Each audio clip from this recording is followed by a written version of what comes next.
Hello, it is Ryan, and we could all use an extra bright spot in our day, couldn't we? Just to make up for things like sitting in traffic, doing the dishes, counting your steps, all the mundane stuff. That is why I'm such a big fan of Chumba Casino. Chumba Casino has all your favorite social casino-style games that you can play for free anytime, anywhere with daily bonuses. That should brighten your day a little. Actually, a lot. So sign up now at ChumbaCasino.com. That's ChumbaCasino.com. No purchase necessary. VGW Group. Void where prohibited by law. See terms and conditions. 18+. Hello and welcome. It is Eric Erickson here, the second hour of the program. Glad you're with me. If you're in Atlanta listening on my flagship station at 2 o'clock, y'all are going to get preempted because, it's the National College Football Championship. And WSB is going to give some wall-to-wall coverage and have Mark Aramon starting at 2 as Georgia battles against Alabama tonight in Indianapolis. Now, for those of you nationwide, just for perspective here, there's a constitutional issue here, believe it or not. There actually is a constitutional legal issue that comes into play. By law, the Monday following the first Monday, it's weirdly written, it's the Monday, basically the second Monday in January, under the Georgia state constitution, the Georgia legislature must convene. So today, the Georgia legislature must convene, and there's been a big concern they would not have a quorum to gather the state legislature in order to get everybody up to Indianapolis, because everybody wants to go to Indianapolis to see the Georgia-Alabama game. So apparently they were going to gavel in, and by agreement, no one was going to challenge the quorum, and then they were going to immediately adjourn so that they could meet their constitutional requirement of gaveling in on the second Monday of January and then gavel out before anyone could suggest the absence of a quorum so they could all hightail it to Indianapolis to watch a football game. That will happen tonight, and it'll be a replay. Now, the Georgia-Michigan game on ESPN was the most watched college football game this year. And there's a real question as to whether or not anyone is really going to care, other than Georgia and Alabama fans. Will anyone at all really care that Georgia and Alabama are meeting tonight on the football field again? It was only not that long ago that they meet. Alabama won that one, and will Georgia win this one? We'll see. Satan's still in charge of Alabama, so I suspect, I may wind up having to wear Alabama gear and lose a bet this week on TV. Nonetheless, we move on. The phone number here, if you'd like to be a part of the program, 877-97-ERIC, 877-973-7425. I want to begin out of the gate with some phone calls here because I didn't take any in the last hour. Jerry, I'm going to go to you first. Welcome. Hey, thanks, Eric. Hey, real quickly, I just had an observation regarding last Friday's Supreme Court arguments regarding the vaccine. And this is just another example of the virus exposing another broken institution. When you have the leftists on there, Sotomayor, Breyer, Kagan, literally not making one constitutional argument why the vaccine should possibly stand. And instead, what you said earlier about truth, really just making up facts for their argument. It just shows that, they've already got a preconceived conclusion, and now we're going to work our way backwards regardless of what the facts are. I don't know why I'm surprised, but it's just so eye-opening. And I just wanted to get your thoughts on Friday's argument. So I'm glad you brought that up. And it's kind of one reason, Jerry, I wanted to go on and take your phone call is because it's kind of where I want to go with this in schools. Sonia Sotomayor, just so you guys know, I gotta do a larger issue here for you. And I need you to follow along with me. I'm going to make this as simple as I possibly can. But we gotta do a little bit of constitutional law here. Now, believe it or not, in law school, constitutional law was not only my favorite class, but one of my highest grades. The Constitution of the United States is a constitution of enumerated powers. If you look and compare state constitutions to the federal constitution, state constitutions are pretty broad. The federal constitution is more precise. And the reason for that precision is because The Constitution is one of enumerated powers, that is documented, numbered powers that are ceded by the states to a federal government. To go back in time, the founders originally constructed the Articles of Confederation, where the 13 states, sovereign states, ceded powers, but they had to agree in unanimity, and they had to offer money to a national government. It wasn't very strong. And they started running into all sorts of problems. It became very clear it was not really a workable solution. So they got together to amend the Articles of Confederation, and it turned into a constitutional convention where they decided they needed a stronger federal government, but they wanted to be clear they were ceding powers from the states of limited enumerated powers to Washington. Article 1, Section 8 lays out the powers ceded to Washington. Congress has the power to lay and collect taxes, duties, imposts, and excises, to pay debts, provide for the general welfare of the United States, but all duties, imposts, and excises shall be uniform, to borrow money on the credit of the U.S., to regulate commerce with foreign nations and among the several states and with Indian tribes, to establish uniform rule of naturalization, uniform laws on the subject of bankruptcies, to coin money and to fix standards of weight and measure, to provide for the punishment of counterfeiting the securities and coin of the United States, to establish post offices and roads, to provide for the progress of science and useful arts, to constitute tribunals inferior to the Supreme Court, to define and punish piracies and felonies upon the high seas and offenses against the laws of nations, to declare war, grant letters of marque and reprisal, and make rules regarding captures on land and water, to raise and support armies, but no appropriation of money to that use shall be for longer than 2 years, to maintain a navy,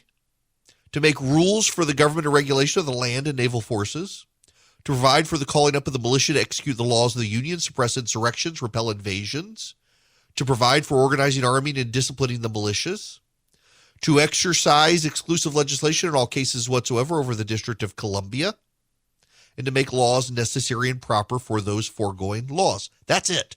Those are the whole powers of Congress. You will note that many of the sections deal with war, so clearly Congress is for the mutual defense of the nation, so that each state does not have to protect itself. Congress can have a national army and navy to protect the United States. They establish courts, patents, things that broadly impact all of us. The Commerce Clause is probably the one where Congress gets most of its powers to do things. You will notice what's not in there. What is not in there is a police power. So, for example, the Federal Bureau of Investigation is not a police operation. Certainly, they enforce the laws, they arrest people, and they can send you to jail through prosecution, but it's not a police power. There is also not a healthcare power. The healthcare power is actually a police power of the states. These are enumerated powers.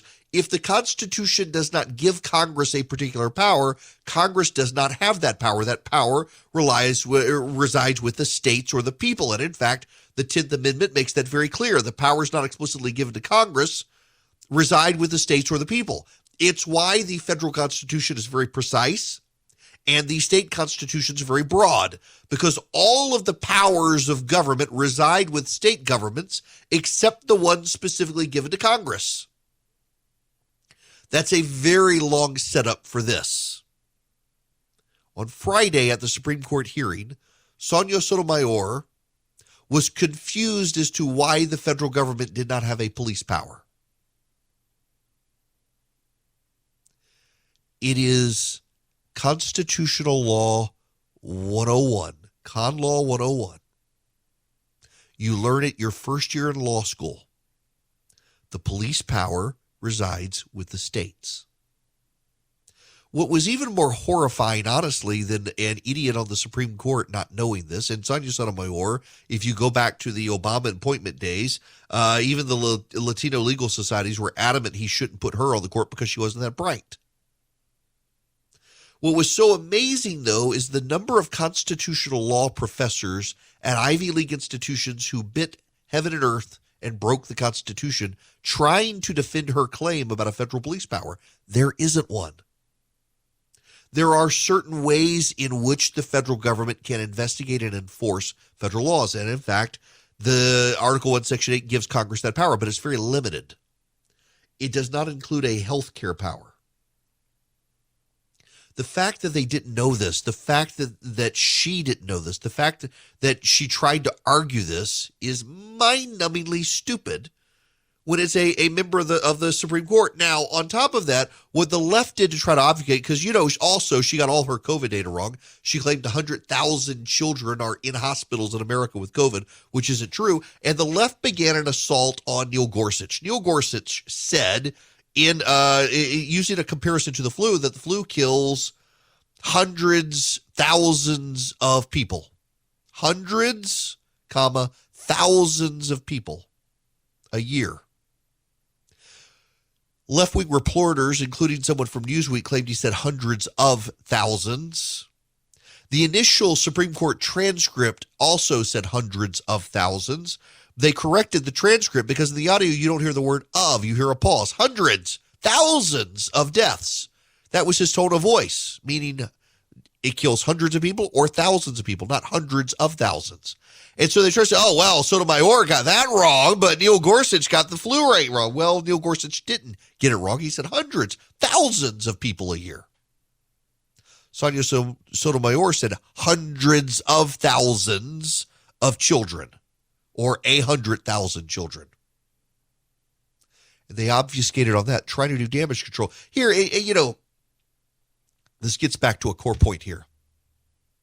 If the people who are in charge of patrolling the news and telling us what is the news and what is not news, and the people who are in charge of explaining to us the way our government works, are so off basis in pursuit of an agenda, why should they expect anyone else to not do the same thing? So there's either truth or there's not. And if you give up on the truth, if you just decide, forget what the Constitution actually says, we're just going to go do our own thing and say it's constitutional. We're going to weave what we want into a constitution when it's not supposed to be there. Why can't other people do that? We have currently in this country institutions breaking down, trusted institutions breaking down, a breakdown in trust. And you would think it would behoove our leaders, our elected officials, our appointed officials, our bureaucrats, our media to try to restore trust in the institutions instead of bullying their way through it. Right now, Rochelle Walensky at the CDC is starting to come on television and say a lot of things that you and I have known to be true for a very long time. For example, the death rate for COVID. The people most likely to die of COVID have overwhelming multiple comorbidities. It's not just you get COVID and you die. It's you get COVID and you die because you're old, have diabetes, and you're overweight. We've known that for a very long time. We've been talking about that on here with the data since June or July of 2020. And suddenly it seems to be new to the elite. Suddenly it seems to be new to the head of the CDC. Suddenly it's new to members of the media, stuff we've talked about the entire time. And you know why suddenly they're talking about this. And I know why they're suddenly talking about this in ways you and I have talked about this for over a year, only to be denounced for it. It's because the polling is very bad for the Democrats. If the polling were very good, they would keep it going. But the polling has turned very badly for the Democrats. And so now they have to give up their talking points they've held on to for 2 years and move on to where you and I were a year and a half ago. Hello there. It is Eric Erickson here. The phone number is 877-973-7425. To my point, and we're going to get into the schools here because, my gosh, the Democrats are turning on the teachers' unions. This is the headline from the Associated Press. The AP NORC poll, inflation up, virus down among priorities, headed into a critical midterm election year. The top polling concerns of Americans are shifting in ways that suggest Democrats face considerable challenges to maintaining their control of Congress. A poll from the Associated Press, NORC Center for Public Affairs Research, finds that management of the pandemic, once an issue that strongly favored President Biden and his Democratic allies, is beginning to recede in the minds of Americans, COVID-19 is increasingly overshadowed by concerns about the economy and personal finances, particularly inflation, which are topics that could lift Republicans. Just 37% of Americans named the virus as one of their top 5 priorities for the government to work on in 2022, compared with 53% who said it was a leading priority at the same time a year ago.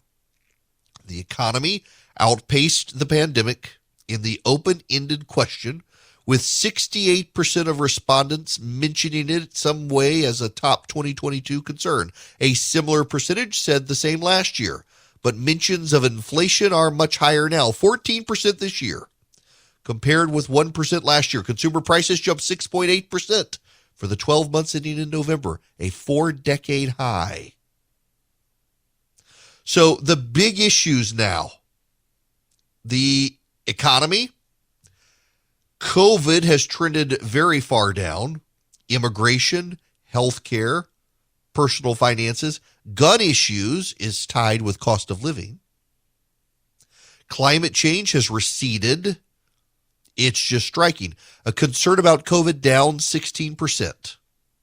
The economy remains fixed at 68% as the top concern. Immigration has shot up 14 points as a concern. Now, here's the striking thing. This, to me, is the most striking thing. Gun issues have jumped up 19%. Personal finances have jumped up 12%. Immigration has jumped up 14%, while COVID has fallen 16%. Now, you know one of the issues that's not on here, and this is why I find the gun issue interesting. Why have gun issues jumped 19%? You know what's not on the list? Crime. Crime. Really striking, isn't it? They don't list the word crime. My guess is that gun issues has taken the place of crime because people need to protect themselves from criminals, because in every other poll, crime is a pretty big issue. It is not asked here. The fact that the cost of living and personal finances is up 12% and it not actually up as much as the gun issue, which is now tied for 24%, is pretty striking. And immigration dominates them all. Concern about COVID is 37%. Concern about immigration is 32%. Concern about COVID is down 16%. Concern about immigration is up 14%. These aren't good numbers for Democrats, which is probably why all the rhetoric has started changing, which is probably why all the concern about COVID, even in the media, in the first hour, I played you the reliable sources, audio, suddenly trying to talk Democrats into a semblance of reasonableness where it didn't exist. I really don't think the Democrats really quite understand what's at stake here. And maybe they're starting to. When we come back, we should dwell on that for a minute, because education is holding firm here in this AP poll. From a year ago to now, education is only at 19% and it hasn't changed, which raises a couple of red flags about the poll. But the fact that it hasn't changed while COVID concerns have collapsed maybe suggests that education really is an interesting big issue where Republicans can capitalize. And the fact that the Democrats themselves are turning on the CDC and on teachers unions and trying to double down on in-person learning maybe suggests the tide has changed and they realize they're doomed unless they themselves change. You sure can call in if you want to be a part of the program. We got to talk about the education issue because it is heating up nationwide. I want to play for you a couple of things. First of all is Zeke Emanuel. You know who Zeke Emanuel is? Rahm Emanuel's brother. He's the guy who came up with the idea of Obamacare and death panels and the like. A healthcare expert. They trotted him out onto MSNBC. I think it was MSNBC. And I want you to listen to what Zeke Emanuel says. You might hear yourself reflected in this. Let me make two clear points. First, I agree with Mayor Lightfoot that kids have to be in school. And we know that virtual learning did not work. It was a failure across the country, and we kept kids out way too long. What do we have to do? Teachers have to be fully vaccinated and get boosted. Children who can be vaccinated have to be vaccinated. Then we have to put in good air purifiers into classrooms. They either have to have MERV 13 air handling or put in a HEPA filter. There are billions of dollars available for the federal government to improve and upgrade schools and wear high quality masks where they can. That makes schools safer. We know virtual learning for kids, in first grade and above is not very effective for them, and we lose many kids. So I think we have to prioritize in-person learning and put the safety measures we know work to reduce transmission to work there. I do think that we have our priorities upside down when we think dining in restaurants, going to football games, going to basketball games are more important than having schools open. That just seems upside down in this country. Really? Really? And y'all been saying this for a while now. This is the mayor of Chicago. The teachers unions in Chicago have they've walked off the job again, a fourth day. Listen to this. And to be clear, what the Chicago Teachers Union did was an illegal walkout. They abandoned their posts and they abandoned kids and their families. We are working diligently every single day at the bargaining table to narrow the differences and to get a deal done. My team has been working every single day. They're back at it again here Sunday. They were at it yesterday. And we can get a deal done if there's goodwill on both sides. Goodwill on both sides. Goodwill to men, I guess. In Boston, they've shut down schools. It's too cold, they said. That's their excuse. It is abundantly obvious at this point that, well, let me put it this way. Both parties, let me, in the interest of fairness, high-mindedness, and intellectual honesty, never underestimate the ability of both parties to overplay their hands. Now, what happens here is people are stupid. And a collection of stupid people is known as a political party. And a political party, when it sees it is getting results, continues to push further and further and further and further and further and further and further in the direction of which it perceives it is getting those results until it goes so far as to get negative consequences. It overplays its hand. Both parties overplay their hands. At all times, when one party is going so well in one direction and clearly dominating the conversation, they inevitably go too far. The Republicans do it. The Democrats do it. The Democrats, however, happen to be the ones in charge right now. The Democrats happen to control the Congress and the White House and a lot of these major cities, and until recently, states like Virginia. And they shut down schools and they made everybody go remote. Local liberal boards of education around the country in urban areas dominated by Democrats and progressives shut down schools and said, you got to do remote learning. In Virginia, you will recall, they went after parents who had the audacity of hiring tutors for their kids because they'd be getting an unfair advantage. And it worked for a while. For a time, parents felt it was necessary. For a time, everybody thought, you know what? We can't go to work. We're on lockdown. Don't put teachers at risk. Don't put kids at risk. Well, guess what changed? There's this thing now called a vaccine. Now, it's not perfect, as we know. And in fact, with the Omicron variant, it's far less perfect than before. There is some mythology out there that if you've gotten the vaccine, you're far more likely to get COVID. Actually, the reason for that, if you follow it, it's a correlation causation issue. It's if you've got a vaccine, you tend to let your guard down more.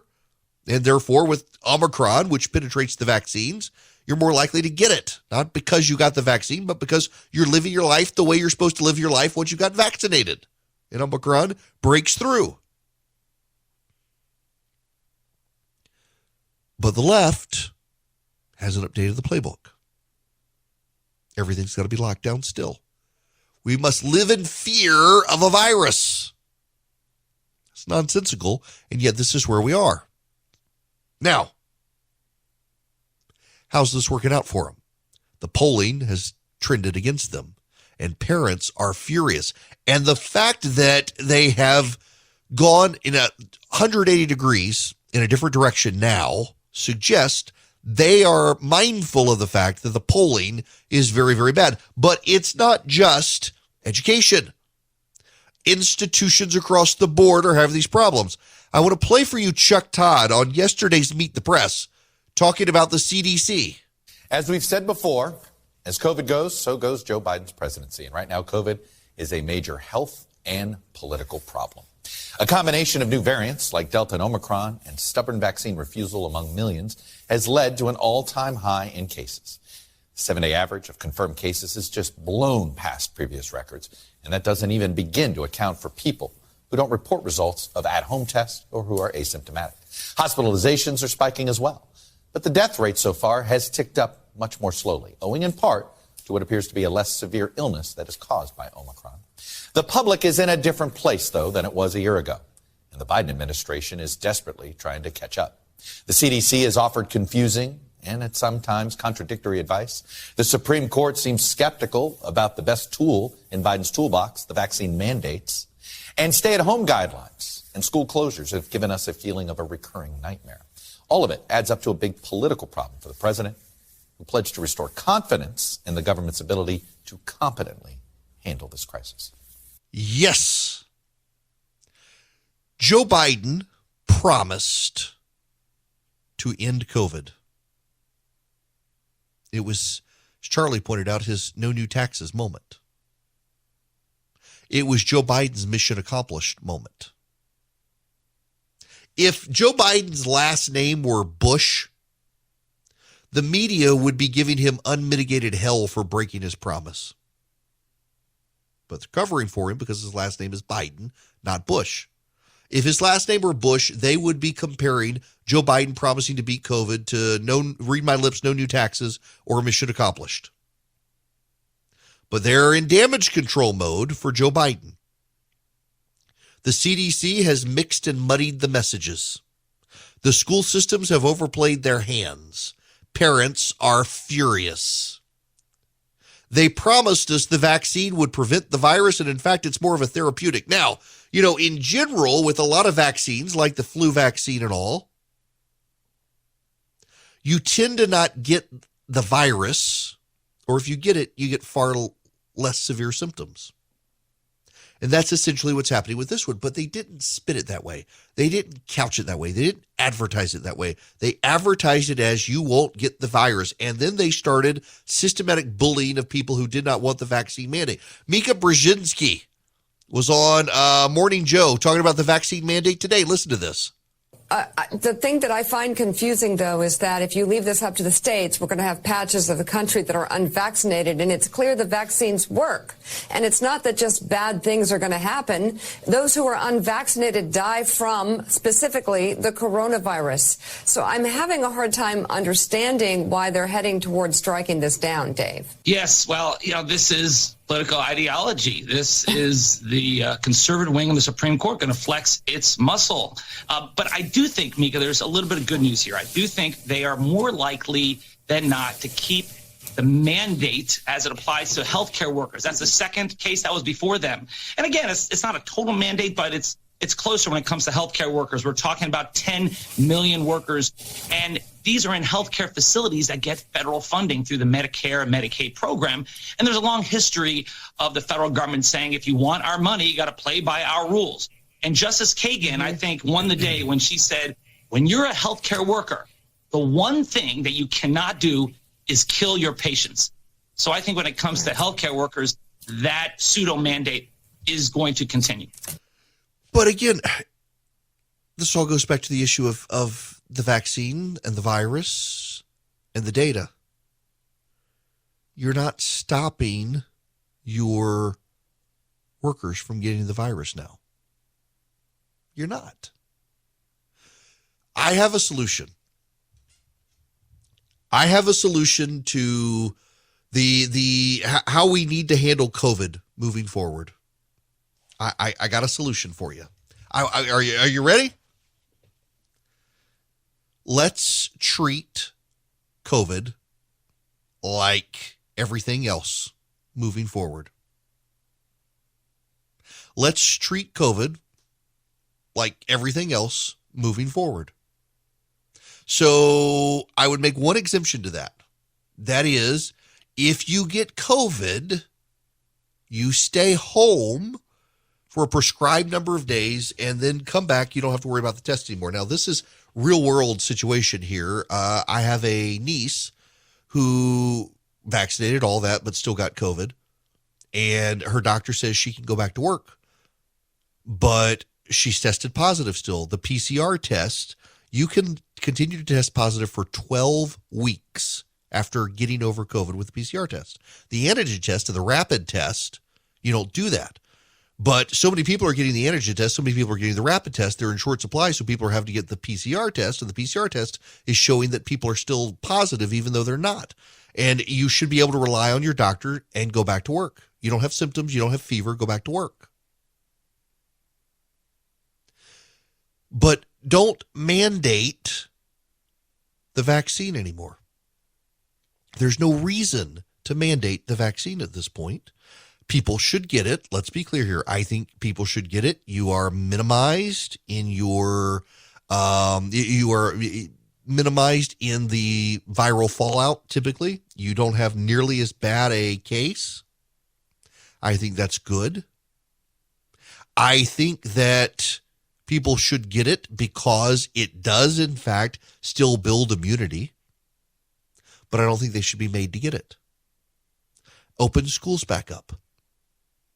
Kids are still the least likely to be impacted by COVID. Despite what Sonia Sotomayor said, kids are least likely to be impacted by it. And here's the other thing we ought to do as a society. Disincentivize the awards for showing up every day.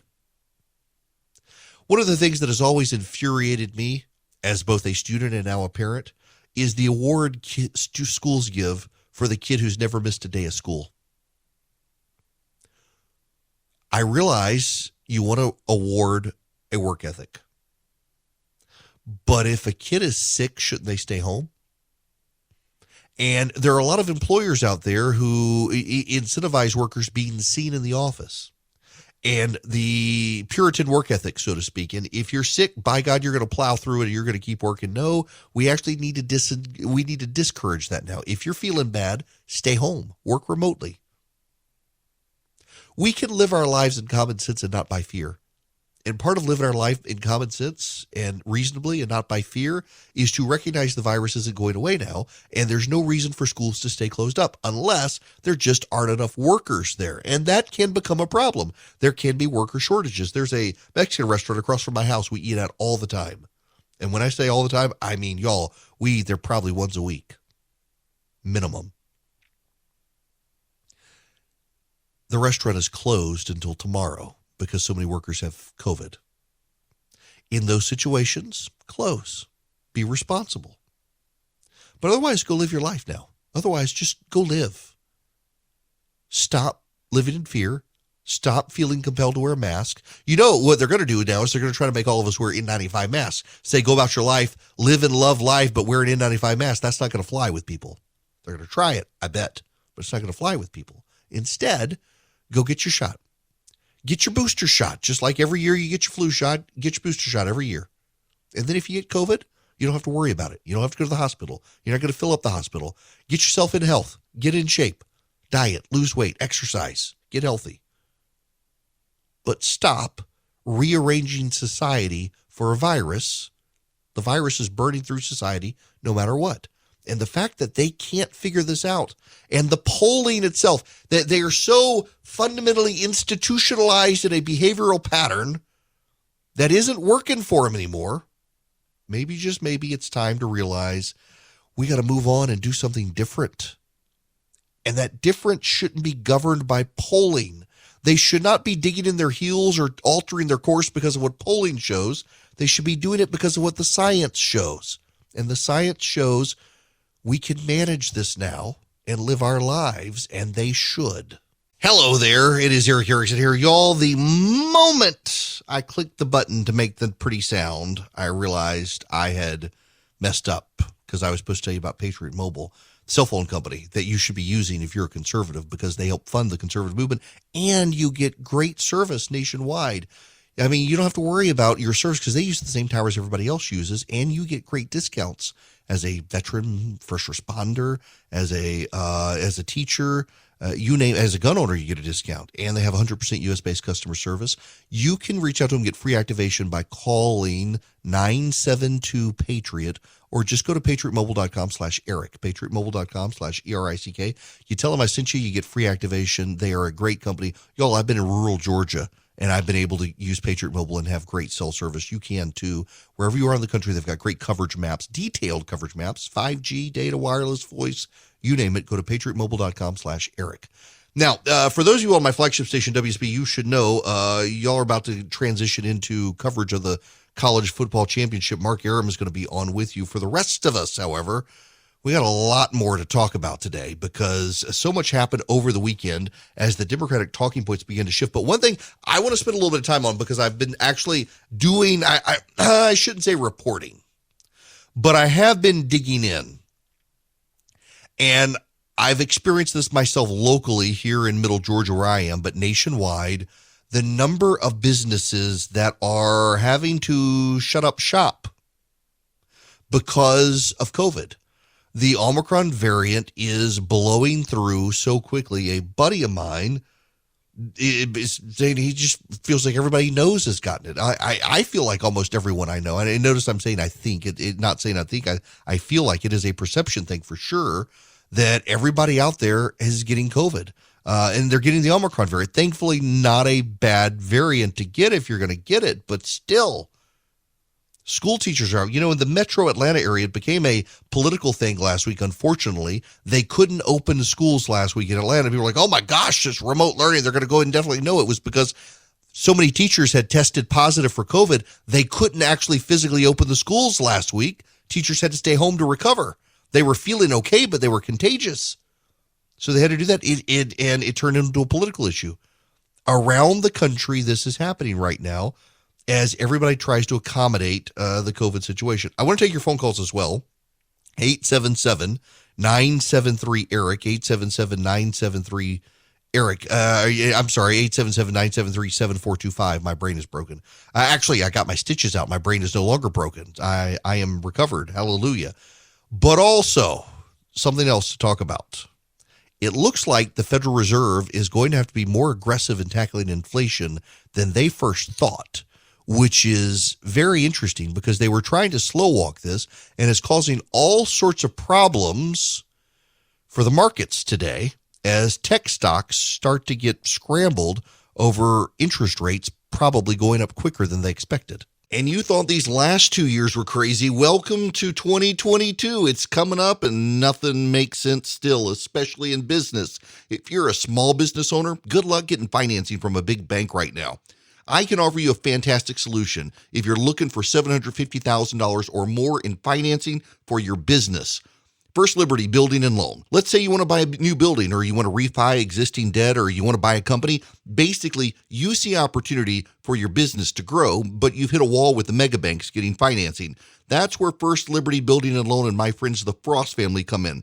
They solve small business financing problems better than anyone I've ever seen. They say yes, where big banks say no. It's that simple. Look, just do this. Spend 10 minutes with them. Call them, First Liberty Building and Loan. Say Eric sent you. In 10 minutes, you'll know if you're a good fit for their program.